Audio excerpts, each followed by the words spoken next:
Welcome to Seek Reality with Roberta Grimes. Joyous conversations about what the afterlife evidence and modern science combine to tell us is true about our one reality. You have nothing to fear. You are eternal and you are perfectly loved. Knowing the truth changes everything. Now, here's Roberta. Welcome to Seek Reality. I'm Roberta Grimes, and I'm very glad to have you with us today. When I was 8 years old, I had an experience of light that made me certain that there had to be something behind that curtain, which is why I've never been afraid of death. In a way, I cheated. I've always known something that, most people don't know. All those 50 plus years that I spent doing afterlife research were just really filling in all the details. But I realized that for most people, death is the great, scary mystery. And there are various ways to approach that mystery. One way, of course, is to resolve to learn the truth of it. And for that, there's seekreality.com. Yes, in the year 2022, the entire evidence-based scientific truth about what happens at and after death is known without question. And it's all good news. Your life really is eternal. You as an individual truly never began and you never will end. But you also can take a different approach that also is positive. And to talk about that, we have with us as our guest today, all the way from across the pond in the United Kingdom, the delightful Sue Brayne. Sue decided when she survived a light plane crash that made her face up to her own mortality that she would help others to make that same journey. But for the past 20 years, she hasn't been doing what I did, which is to try to find all the details. She's instead been helping people to transform their relationship with mortality through end-of-life research workshops and books on spirituality, consciousness, and death and dying. Sue has an MA in the Rhetoric and Rituals of Death and a second MA in creative writing. For many years, she worked as a therapist specializing in trauma, end-of-life issues, bereavement, and grief. Currently, she hosts several death cafes a year, and she focuses on her work as a writer, speaker, and facilitator. Over the past few years, Sue has been increasingly aware of the shifts and changes that are happening to our planet as well. I don't worry about the planet. The planet, can worry about itself as far as I'm concerned. But this prompted her to write her latest book, and I love this book. It's called Living Fully, Dying Consciously, The Path to Spiritual Well-Being. She also hosts an In Conversation with Sue blog, which focuses on how to live consciously for a better world. And she set up the Facebook community page, which is called Living Consciously for a Better World. Sue, welcome. It's great to have you back with us today. Well, it's just lovely to be back with you, Roberta, because I think the last time was before the pandemic. So it must be 2019, I guess. Yeah, it was a few years back. Yeah. but it's the thing about you and me is that we both are in the same work, but we approach it differently, because my feeling is, okay, there are a lot of people who are afraid to die, so I'm just going to show them why they don't need to be afraid to die, because I'm going to show them everything that comes next. But your attitude is, I'm going to take away their fear of death by making, basically, I guess, how would you say it's different? I mean, explain to me what you do, because it makes it less scary, but you haven't investigated what comes next. Instead, you've gone into consciousness and Buddhism and a whole bunch of other things. Yes, I suppose that's right. I think, for me, if we can talk about it and explore together about, difficult issues, a lot of people are really shy about talking about death and dying. And I think there's a big myth going on that there is a taboo around this, because we're so frightened of death and dying. But I don't actually believe that now. I believe that the reason why we're reticent to talk about death and dying is because we don't know how to. We've never been taught.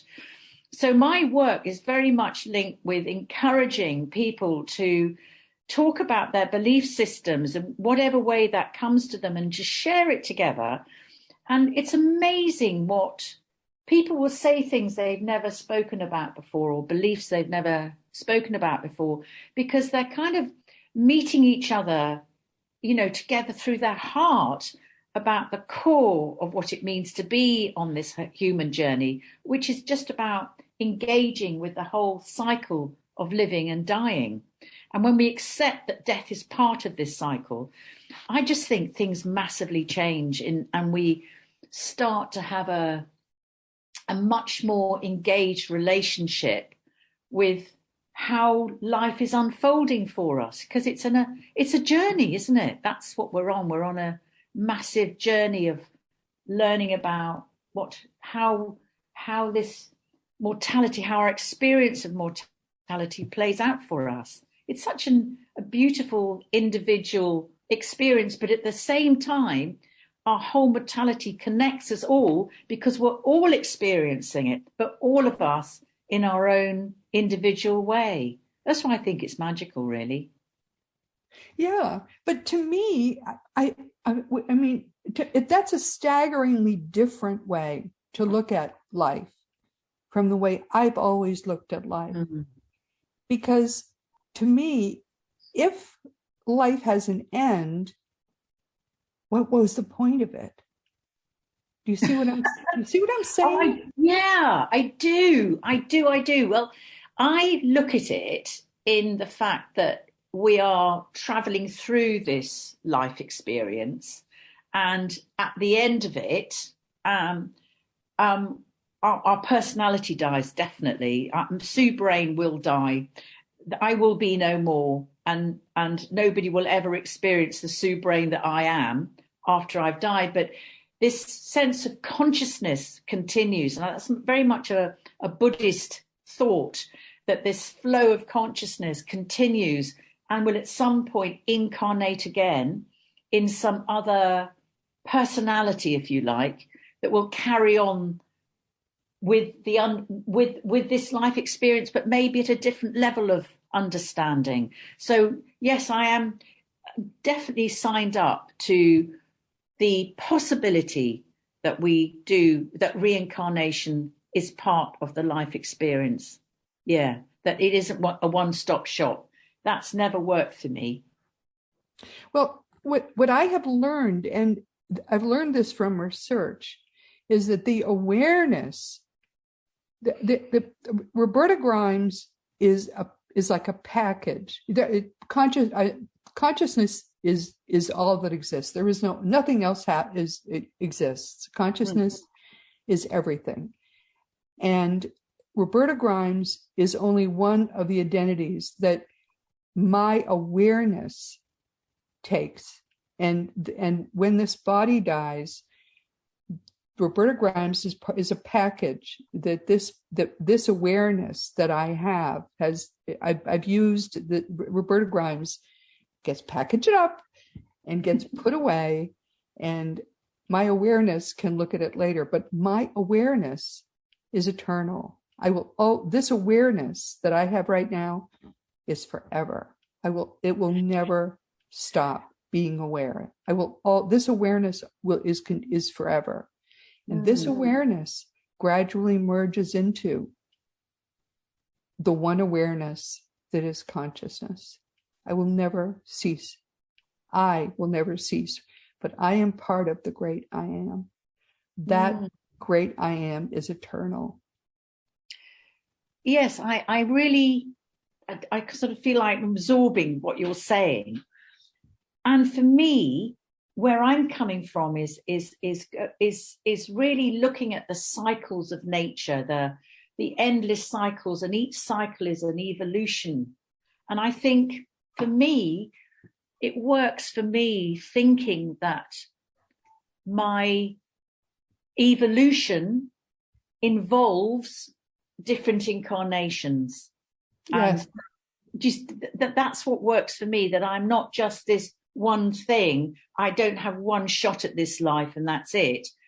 But that the work that I do this lifetime, which I take really seriously, because I think the clearer I can be in my consciousness, or how I deal with my traumas and the pain and Yes. the whole human experience, the more I can clear that, the more that I hand on this sort of baton of clearer consciousness, if you like, to eventually to another incarnation who maybe has a faint memory of me, but not as my name, but maybe a faint memory of this, I don't know, this woman that lived as an English person in the times of great change when the world was going through this huge shift of consciousness. And there will be that faint memory of that, and then they'll do the work that they need to do, and then they die, and that consciousness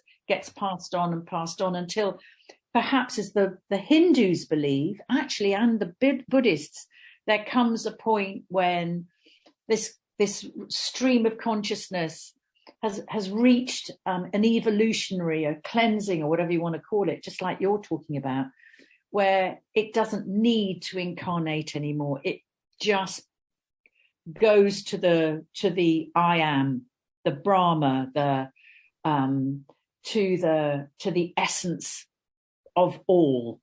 And I don't use the language God, although I'm comfortable with it, having been brought up a Protestant. But I prefer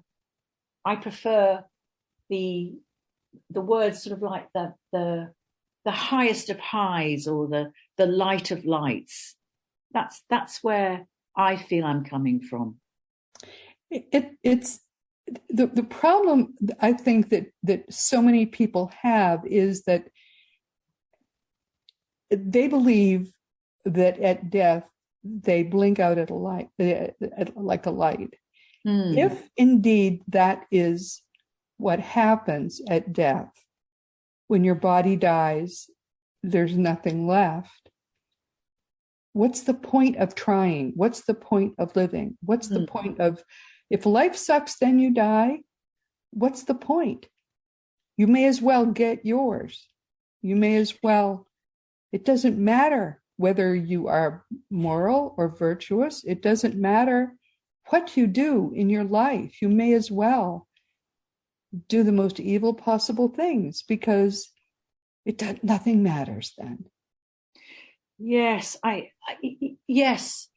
I mean, I'll tell you what happened for me, which changed everything for me. There's been a couple of major experiences in my life. One was the plane crash, which was really catapulted me on my healing journey. But I had a very profound, what I would call a spiritual experience or a mystical experience, actually, when it happened in a very prosaic situation where I suddenly found myself out of my body and I was floating up. That was the sensation. And I was age 76. I've no idea why, but I knew I was age 76. And I found myself I can't explain, I don't have the language to explain the love that I encountered. And I felt like I was in a color that I'd never seen before. And I can't explain the color, but it had kind of sparkles in it. And then I felt this presence. And I didn't see the presence, but it was like a telepathic experience I felt it. And it was a very loving, all-encompassing, loving experience with this presence. And then I looked down to my left hip, and I just saw this stream of kind of like a lime yellow color streaming out of my hip. And I knew that was the story of my life, and I could dive into that yellow color and swim around and look at the story of my life. I knew that was possible. And at the same time, this presence just communicated to me, listen, life is only an experience, but it's what you make of it that matters. And it was just like, oh my God, of course. It was one of those, woof. Right. And I wanted to stay with this presence. I wanted to bathe in the presence. I wanted to ask it so many questions. And then just felt like the curtains of as soon as they transmitted that to me telepathically, that life was only experience, that felt like the curtains of my forehead just closed, and I was just back in real life again. And I spent months mourning. I'm desperate to go back to that love. And I know whatever happens to me when I die, that's where I'll go. I'll go to that love. That's it. Yes, yes. I've never been frightened of death because of that, because I know whatever I believe, reincarnation or not, or whatever, doesn't matter. That love is waiting. That was real. Yes, yes. That's real. I think most people by the middle of their lives have had an extraordinary experience like that. They don't talk about them, though, because they're afraid that if they do, people will disparage those experiences. They don't understand. Most people have actually had one of their own. And if we would get together and share and talk about then they would realize everybody has had an experience like that. And that's I mean, thank you for sharing that, because then people will say, oh, I had something like that happen to me too.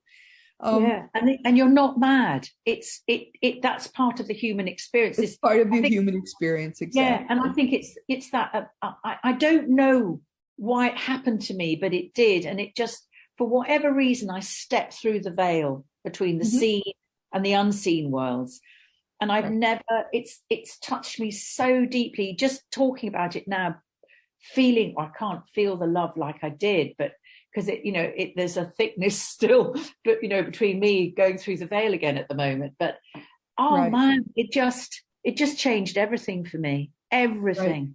Right. No, I think one of the things I learned so much. I spent 50 years. It was an obsessive hobby. I stopped watching TV. It became my only hobby. I became obsessed with it because once you get into it, you just can't stop. You learn more and more and more because it all fits together just like a puzzle. But one of the things that is clear is that even though you live many lives, you change genders, you change everything, except there is a core personality that is you, and that it's clear to me that is eternal. It never began, it never will end, because this sort of arrow of time exists only in the material part of reality, which is less than 5% of what we know exists. But life doesn't all feel real. I mean, I'm sitting in my kitchen here in Bradford-on-Avon in little old England, and everything feels incredibly real, with my chairs around and sitting at the table talking to you, which is real. But I know there's something else. I just know this is all an illusion because 99.99% of this solid stuff around you is actually not real. It's made up of molecules. Those molecules are made up of atoms, and those atoms are nothing but energy, which is what Mr. Einstein would tell you if you were sitting next to him. I get completely where you're coming from, and I really understand on that level, yes. But I think I'm not sure how helpful that is to people who are going through really, really difficult times, or are living in extreme poverty, or their child is just about. There's a plane going over, in case you can hear that. But or a plane going overhead, or the reality of life is for most people is. It is sometimes incredibly challenging. And how do we, who feel that there is something more, how do we help to communicate to people who are going through these incredibly difficult times, and they haven't got the time, the energy, and they probably don't want to know about it because it's their experience of life is so challenging, and I think you have to come to it in your own way, don't you? That's why your approach in your book is so wonderful, and that's why I recommend your book so strongly, because you have done so much research. While I was doing my research on what happens after death, which is what my books are about, you were doing all your research on this side in all the great the you in the Buddhism and do all the stuff I didn't want to bother with. I even studied it in college, and I guess I didn't take it that seriously because I didn't retain that much of it. People could find hope in a different way. During this, on this side of the veil, you were doing that research, and it's really, I think, very helpful because people can find hope here in the now. I mean, I did it.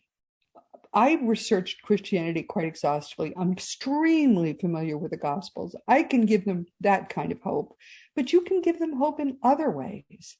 And your books are packed with this stuff. I mean, I don't know how you found the ability to get so much of it into this book. It's incredible, actually. Very kind of you to say, but I suppose it's because I worked as a psychotherapist for years, and I also came into the work as a psychotherapist really through my own journey of suffering. I think a lot of psychotherapists do that, actually. But for mine was really linked not just to do with emotional suffering, but existential suffering. I could not work out life. I couldn't work out the meaning of life. I couldn't see the point of life for a very long time. And then, that was the plane crash that really catapulted me onto this journey, this spiritual journey of, who am I? Why am I? What am I doing here? And that really led me into working as a psychotherapist. I practiced or specialized in working with trauma, and how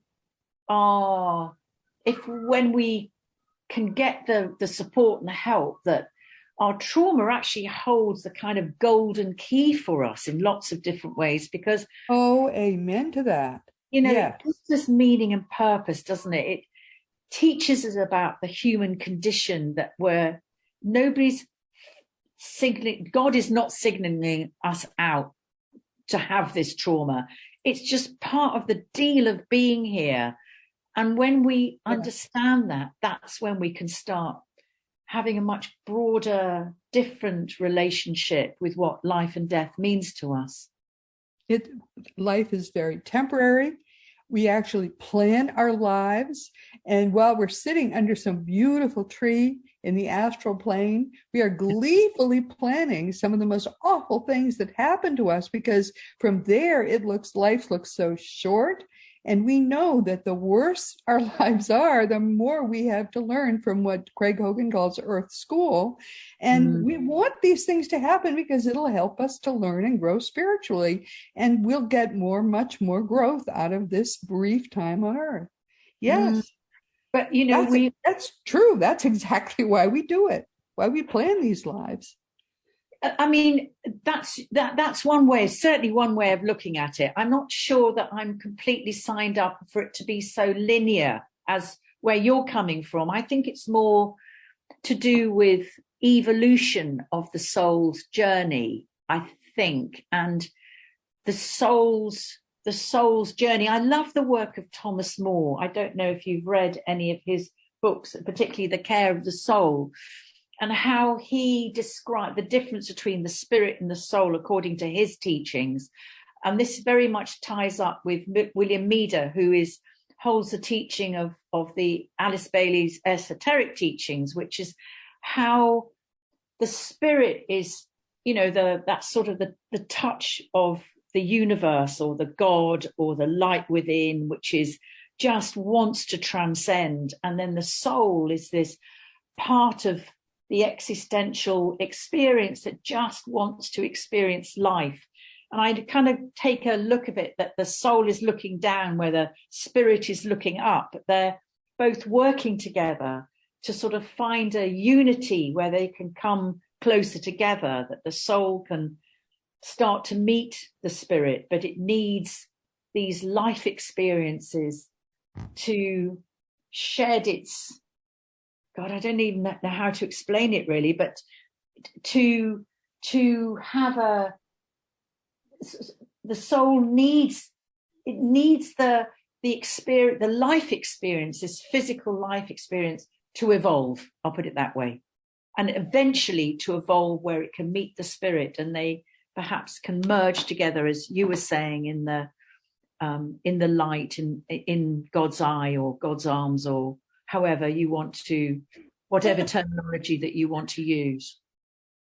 Well, I see that's one of the reasons I really liked your book, because it looks at things in a different way than the evidence looks at things. But it's not wrong, because there isn't a wrong. There is no wrong way to look at things. It's just a different way to look at things. Yeah. All the spiritual stuff, it's complex. We can make it simple, but in simplifying, I'm not sure we don't miss something really important. And we try to make things, Craig and I, he's my partner in crime in a way in this. We in simplifying, I'm not sure we don't make it so that there's a whole group of people for whom I think it works really well. But there are other people for whom you make it work better. Does that not make sense? Yes, I think it does.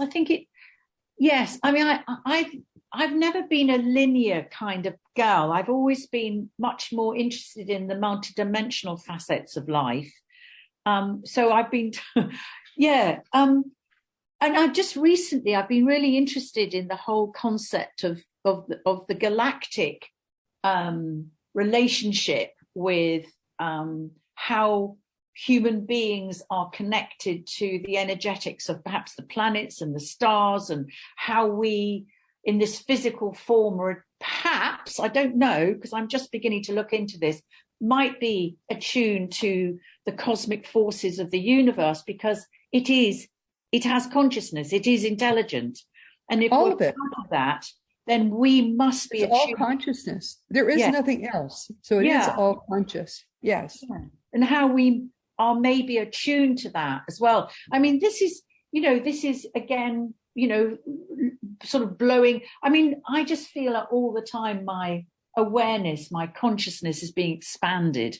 The more I look into or explore these concepts, the more I think, oh my God, it's endless. It's amazing. That's why I love doing this work. You can never come to the end of it. There's more to learn. I learned more stuff just last night. It's just amazing. And it all fits together. That's what I love about it. It's the most gigantic puzzle there is. It all fits. Yes. Yeah. And I think it does. And I think the more that the more the big changes are happening on the planet, which I believe that they are, and climate change is upon us. And, there's certainly evidence that all sorts of structures are beginning to break down because the old way is going and this new concept is coming. These new concepts are going to be, I believe, more and more, and technology is going to be much more advanced. We haven't seen half of it yet, I think. And I feel that is going to blow our minds again into looking at things in different ways and contexts. And perhaps I don't know if this is true or not, but perhaps the traditional religious ways of how things were, the more patriarchal ways of looking at belief systems may also start breaking down. I found it really disappearing. They're altogether disappearing. Yeah. I mean, our new website is all about what Jesus actually came to do, which is nothing at all to do with traditional Christianity. Yes. And I was I read a fascinating article just a couple of days ago about how NASA is employing theologians to talk about how to explain ET phenomena to Christian people who believe in how without blowing their minds. Right. So that really is something. I mean, that was wow. Yeah, we have learned a lot in doing our research about. There is no hell. So they have to give up the whole hell idea. But we have learned so much about extraterrestrials just in doing our afterlife research. Yes. And about how they're caring now for the planet because we have allowed the vibrations of the planet to sink so low. I think there's so much to come out. I mean, Stephen Greer is talking a lot about this, and he's one of the world's leading experts now on ETs. And I mean, some of the thing he says, I don't know, I'm not sure about, but I just feel there's so much being spoken about there is other consciousnesses, not necessarily in physical form like we are, but there are other consciousnesses out in the universe. That there are other universes that we don't know about. Yeah, there are other universes they're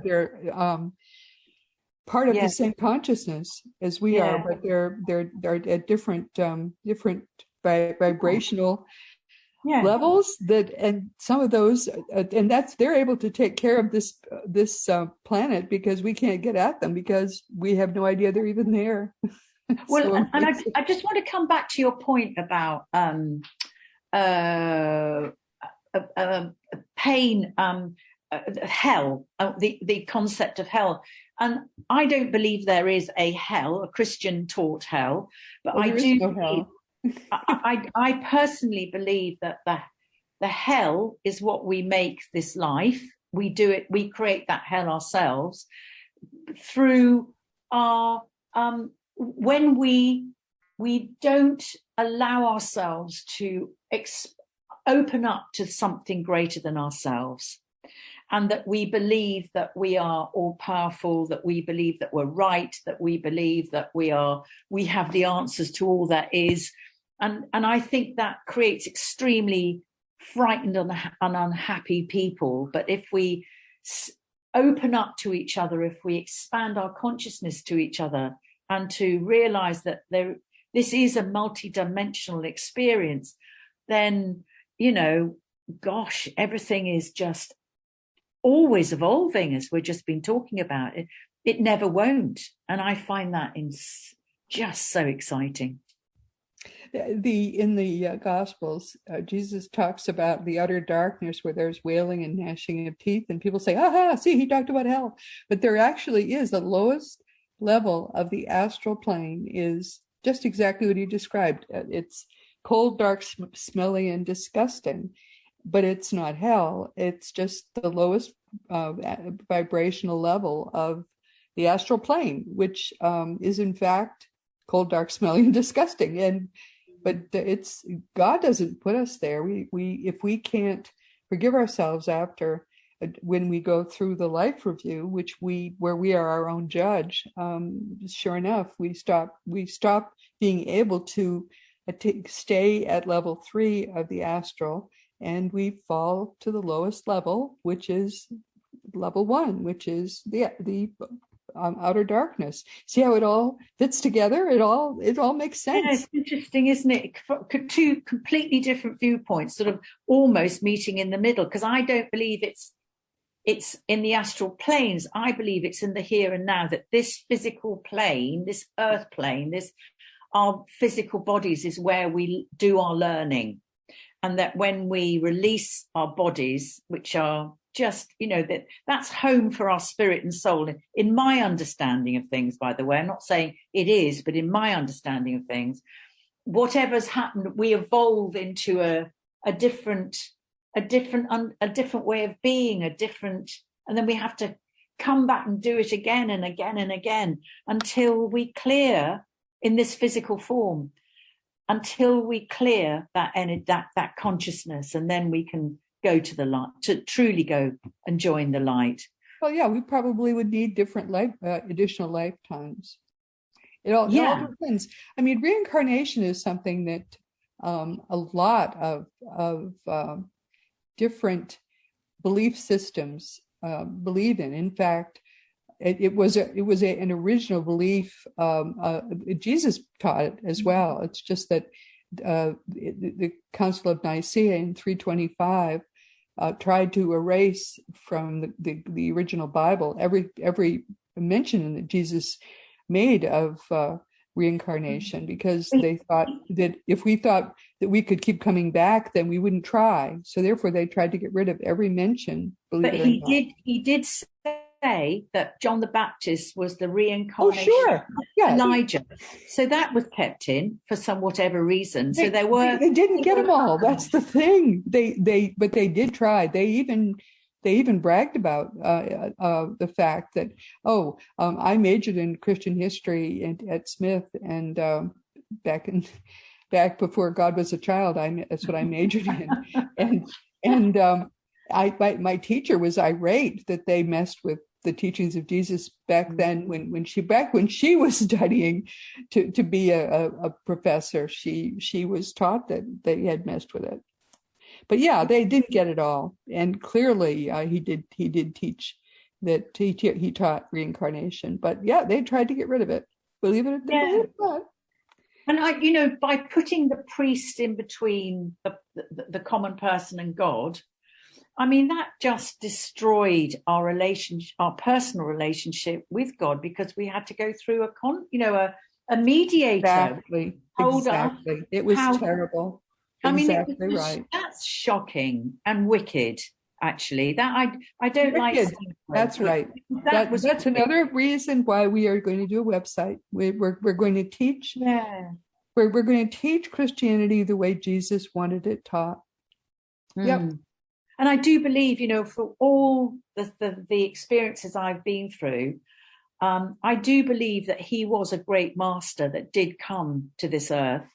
I'm not a Christian, I'm not a follower of Jesus, but I do believe that he, and I believe Buddha was as well, and lots of different wonderful masters have come and have been and visited the earth. But I do believe that Jesus is one of them. Yes, I do. And he, believe it or not, even today, he is usually number one, or he's number two of the most famous people on earth today. Yes, it's extraordinary. 2,000 years ago, and he's still right up there. And what I love, I don't know if you're a follower of Richard Rohr, who yes, I just love him. He tries so hard to make Christianity palatable. I admire him for that. I'm so grateful to him because he's helped me heal my rage towards the church. Yeah. And when I was in Albuquerque, I actually went to the center. I didn't actually meet him, sadly, but it was just such a beautiful place, and so gentle and so receptive, and it was just steeped in kindness, actually. And so he's helped me hugely, and I never thought I would ever follow a Christian person again. After he's a very, very good man, and he said in one of his newsletters that he had wondered whether he even should stay, but he said no, he thought he would stay defiantly, which I thought was a good way to put it. But what we're going to do is give Jesus a second chance to teach what he actually came to teach, using his own words, which the church has never done. Wow, that's amazing. Yeah. Because his words are very clear. You don't even have to distort his words. Just take his words and let him use his words. The church never has done that. Well, and I think the whole concept of contemplative prayer that's come out through Richard Rohr, I just think it's just such a beautiful way to relate to those teachings without feeling that you have to become a Christian to engage in them. And I certainly use contemplative prayer in my own way, in my own belief system. And I find that very, very useful, amongst other things I use, by the way, and other teachings that I use. Yeah. Very, very interested in the esoteric teachings of Alice Bailey. But they all kind of work together. I feel like all these great teachings they're coming together to create this wonderful crucible for all of us to be able to step into and engage in whatever teachings work for us without having to necessarily chuck one out or ignore another one. It's just like there's a sense of this coming together of so much love. That's what I'm going to say. It's love. That's what Jesus came to teach. Yeah. It had nothing to do with Christianity at all. And he did actually do a good job of it for 300 years. And then the Romans came along and they decided that they could use one little aspect of it, one little sort of thread of it, because it was like what did the Chinese say? Let 100 flowers bloom. Well, there were 100 flowers blooming, and there was a lot going on. And they took one flower and plucked it and destroyed the rest. And that particular flower had all the things in it that Catholicism had 300 years. 300 years. Yeah, I just think the way that we can all expand consciously now and engage in the teachings in a different way, all the teachings in a different way, consciously. I just think that is going to be the key to us holding the space for these great changes to take place. The thing is, everyone sort of learns in a different way. Everyone grows spiritually in a different way. Yes. And nobody really is teaching Jesus as he came and as he taught.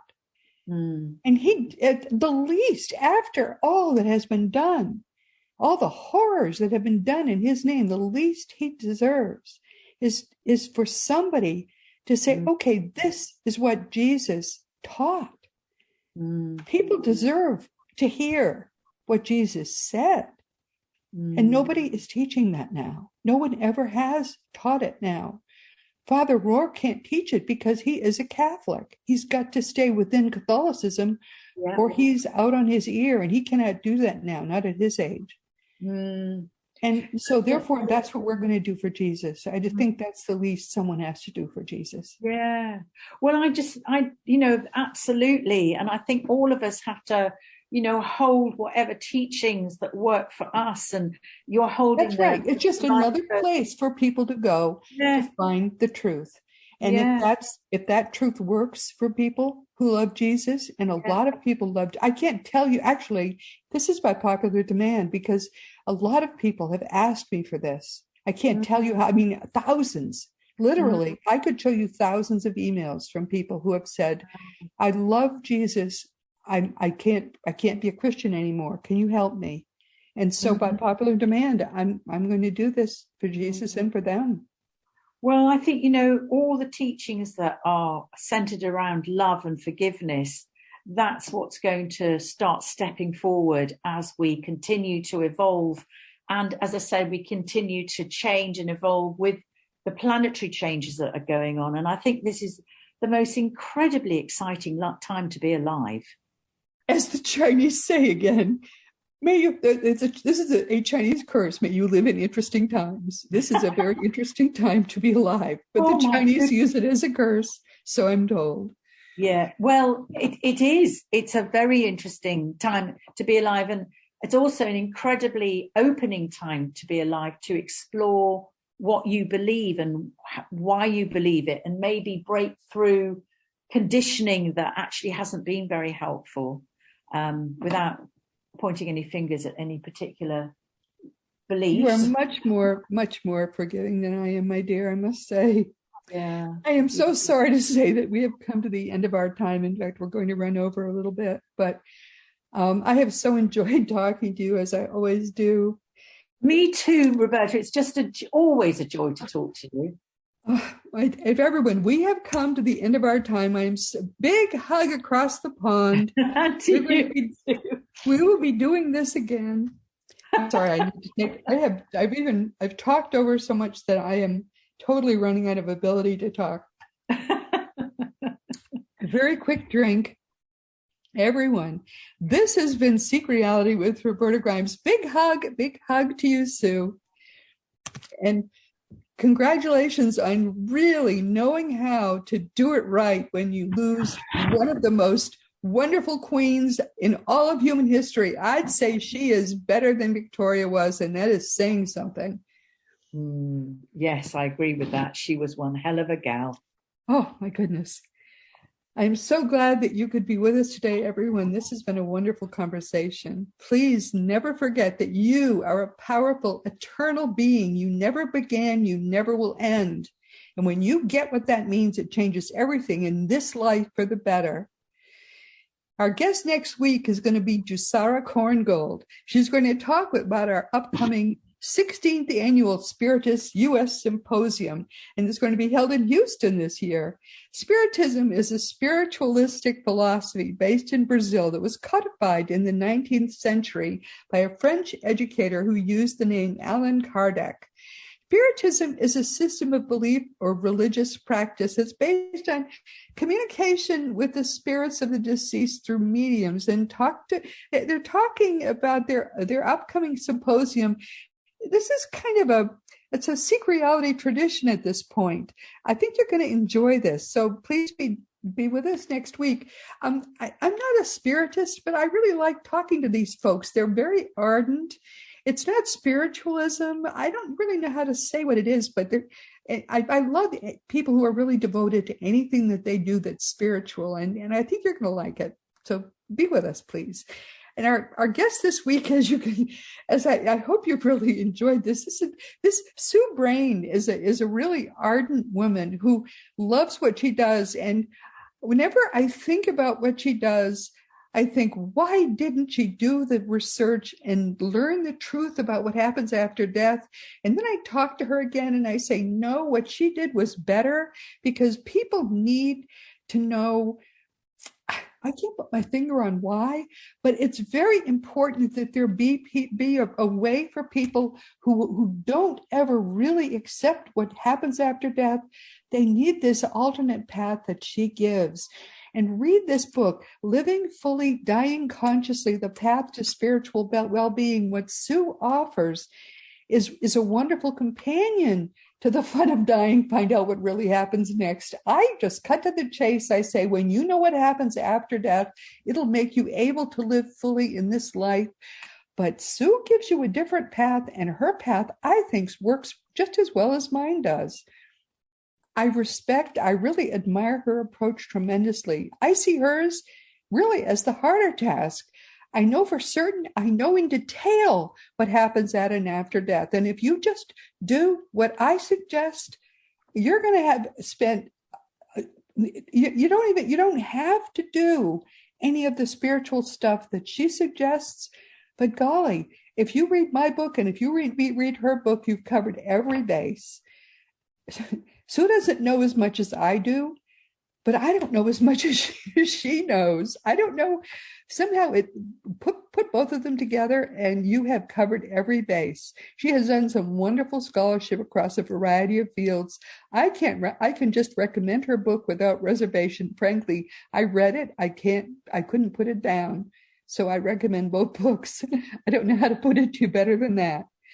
And it's time now again to mention once again that Seek Reality Online, seekreality.com, is your one-stop resource for all things death and afterlife. Just go to seekreality.com, start to learn for yourself what really is going on, what happens after death. It's the only place you can find it because, frankly, the scientists still will not look at the evidence. They will one day, and frankly, they're going to look like fools at that point, because they should be looking at the evidence right now, because we really do know the truth, and the truth is simple to understand, and the truth is the truth. There's only one set of truths. But you really are a powerful, eternal being. You never began, you never will end, and it's impossible for you ever to die. Yes, whoever your name is, that person will die, but your awareness goes on forever. Seekreality.com, your reality, actually, you are eternal.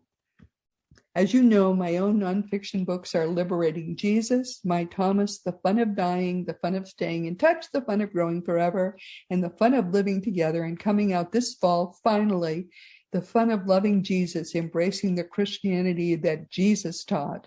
For young children, there's The Fun of Meeting Jesus. You can order all these books through bookstores or on Amazon.com, and the adult books are available as audiobooks. If you want to talk about anything at all, or if you just feel like shooting the breeze, you can always contact me through the green contact block on robertagrimes.com. And I do answer every email. It can take a week or two because, frankly, I get swamped sometimes. But please be sure to give me your correct email address or it's going to bounce. That happens sometimes and it makes me sad. Past episodes of Seek Reality are available wherever podcasts are found, and many people tell me they just listen each week through the Seek Reality app you can find for free in the iTunes App Store. Meanwhile, this has been Seek Reality with Roberta Grimes. Please enjoy, please make the most of this week in our one reality. Please always know that you are a powerful, eternal being. You never began, you never will end. And you, in particular, you, in all the universe, you are infinitely loved. You've been listening to Seek Reality with Roberta Grimes. Roberta blogs and answers questions at robertagrimes.com. Join us every week as we explore what the afterlife evidence and modern science combine to tell us is true about the one reality we all share. Knowing the truth changes everything.